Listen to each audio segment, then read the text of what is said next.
Hi friends, কেমন আছেন সবাই? শখের রান্নাঘরে আপনাদের সকলকে স্বাগত জানাই। শীতের অনেক রকম সবজি পাওয়া যায়, তার মাঝে যদি থাকে এঁচোড়, কেমন লাগে বলুন তো? হ্যাঁ, আজ আমি আপনাদেরকে একটা এঁচোড়ের রেসিপি করে দাঁড়াবো। তাই চলুন, আর দেরি করব না।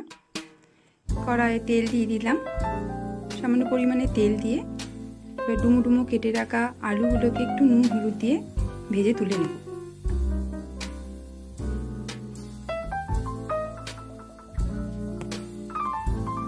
হালকা ব্রাউন করে ভেজে তুলে নেব একটা জায়গায়।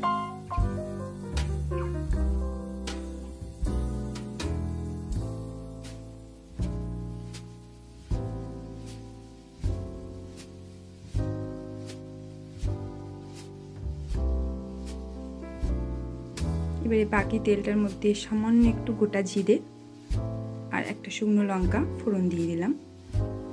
এবারে এর মধ্যে দিয়ে দেব অল্প সামান্য পেঁয়াজ। আমি একটা মাঝারি সাইজে পেঁয়াজ নিয়েছি, আপনারা পেঁয়াজের পরিমাণটা বাড়াতে চাইলে বাড়াতে পারেন।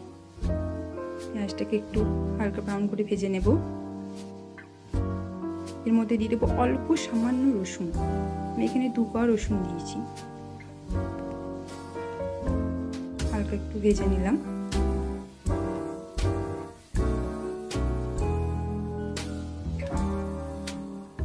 এবারে এর মধ্যে আমি দিয়ে দেব একটা টমেটোকে, আমি বড় সাইজের টমেটোকে পিউরি বানিয়ে নিয়েছিলাম। আমি টমেটোর ফ্লেভারটা একটু বেশি পছন্দ করি, তাই আমি একটু বেশি করে দিলাম। আপনারা আপনাদের ফ্লেভার মতন টমেটোটা দেবেন।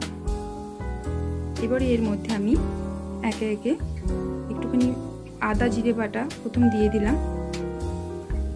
আমি এখানে দেখুন মশলার পরিমাণটা খুবই কম দিচ্ছি, আপনারা আপনাদের মতন করবেন। এবার এর মধ্যে আমি গুঁড়ো মশলা একে একে দিয়ে দেবো। হলুদ গুঁড়ো, লঙ্কা গুঁড়ো, অল্প একটু কাশ্মীরি মির্চ দিয়েছিলাম, আর একটু সামান্য নুন দিয়ে ভালো করে কষিয়ে নিচ্ছি। একটুখানি জল দিচ্ছি, কেননা পেঁপেটা খুব মোটা হয়ে গিয়েছিল, ওই জন্য আমি একটুখানি জল দিয়ে দিলাম। এটাকে একটু ভালো করে কষিয়ে নেব। তেল ছেড়ে এসেছে দেখুন। এবারে এর মধ্যে আমি সেদ্ধ করে রাখা নুন আর একটুখানি তেঁতুল দিয়ে আমি সেদ্ধ করে রেখেছিলাম, যাতে ওর কষা ভাবটা কেটে যায়, দিয়ে আমি ভালো করে একটু কষিয়ে নিলাম।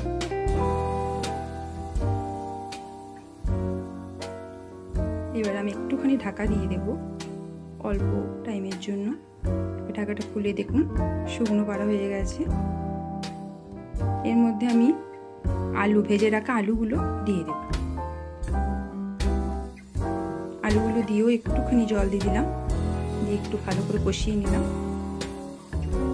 একবার একটু ঢাকা দিয়ে দেব, যাতে একটু ভালো কষে যায়। ঢাকা খুলে দিলাম, দেখুন অনেকটা জলটা মরে গেছে।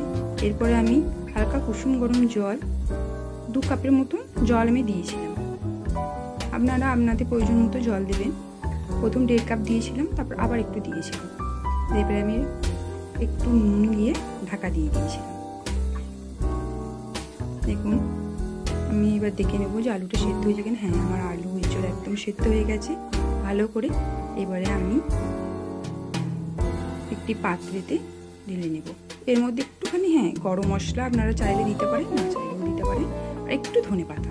শীতকালে তো ধনেপাতা দিতেই হবে, এটা তো সবাইকার দারুণ প্রিয়। আমার যদি এই রেসিপিটি আপনাদের ভালো লেগে থাকে, প্লিজ একটা ছোট্ট লাইক আর একটু কমেন্ট করে আমাকে জানাবেন। আপনারা বাড়িতে ট্রাই করে দেখবেন কেমন হয়েছে, দিয়ে আমাকে জানাবেন, আর একটু চ্যানেলটা সাবস্ক্রাইব করে দেবেন। ধন্যবাদ।